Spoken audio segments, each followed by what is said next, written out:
Welcome to The American Story.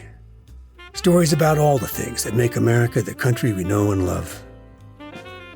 Thank you for subscribing to the American Story podcast on your favorite podcast app, leaving a 5-star review on that app, and sharing these stories with family, friends, and neighbors. Thanks to you, we are reaching more listeners every week. This is Chris Flannery with the Claremont Institute. I call this one, The Soul of Freedom. Every year, the oldest synagogue in America, Touro Synagogue in Newport, Rhode Island, holds a public reading of a letter written by George Washington to the congregation early in his first term as the first President of the United States.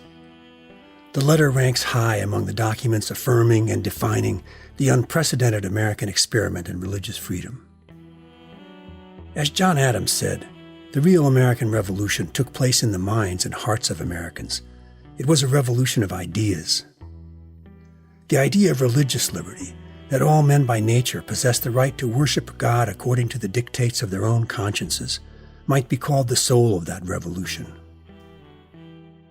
In August 1790, 3 months after Rhode Island had belatedly ratified the Constitution, President Washington honored the new member of the Union with a visit to Newport, accompanied by his Secretary of State Thomas Jefferson and other dignitaries. As was customary on such occasions, representatives from local religious denominations and civic and business groups read letters of welcome to the president. Washington's response to the letter from the local Jewish congregation became the historic document that is still read every year in Touro Synagogue. This letter to the Hebrew congregation at Newport was not just meant for local consumption. Washington used his unrivaled moral and political authority to speak to the whole country and the world, to the present and the future, about the idea of religious liberty that gave transcendent glory to the American Revolution. His letter was published widely in newspapers at the time, frequently reprinted afterwards, and would be quoted in thousands of books over the next 2 centuries. Here is some of what he said. The citizens of the United States of America have a right to applaud themselves for having given to mankind examples of an enlarged and liberal policy, a policy worthy of imitation. All possess alike liberty of conscience and immunities of citizenship. It is now no more that toleration is spoken of as if it were the indulgence of one class of people, that another enjoyed the exercise of their inherent natural rights. For happily, the government of the United States, which gives to bigotry no sanction, to persecution no assistance, requires only that they who live under its protection should demean themselves as good citizens in giving it on all occasions their effectual support. Washington concluded his letter with familiar language from the King James Version of the Bible. May the children of the stock of Abraham, who dwell in this land, continue to merit and enjoy the goodwill of the other inhabitants, while everyone shall sit in safety under his own vine and fig tree, and there shall be none to make him afraid. May the Father of all mercies scatter light and not darkness upon our paths, and make us all in our several vocations useful here, and in his own due time and way, everlastingly happy. Washington understood well the historic significance of recognizing America's Jews not as a tolerated minority, but as full citizens with all the inherent natural rights enjoyed by every citizen as equal human beings.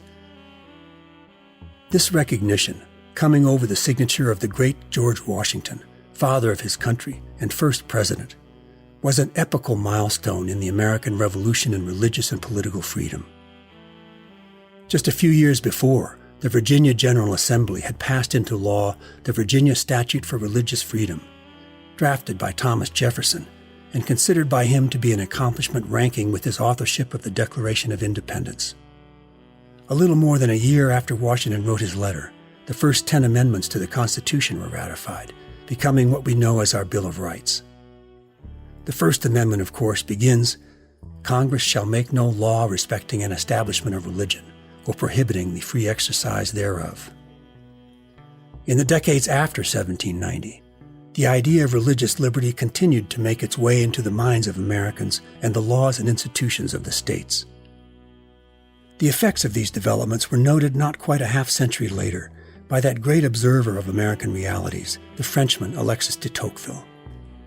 When he arrived in America in the 1830s, one of the first things he noticed was how the spirit of religion and the spirit of liberty were intimately united in America, and how inseparable American political freedom is from religious freedom.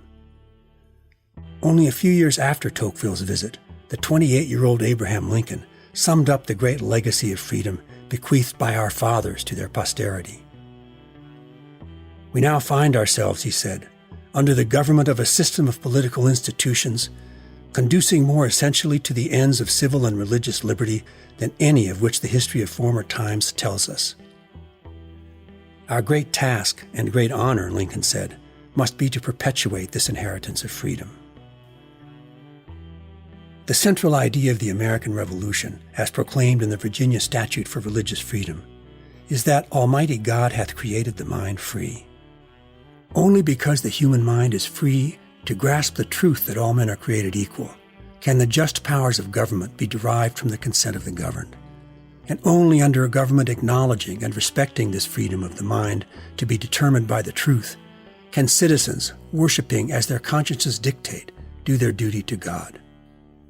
Lincoln was right that the history of former times tells us of no such government before 1776. This is why Washington wanted the citizens of America to hear from him that they have a right to applaud themselves for setting an example worthy of imitation by all mankind.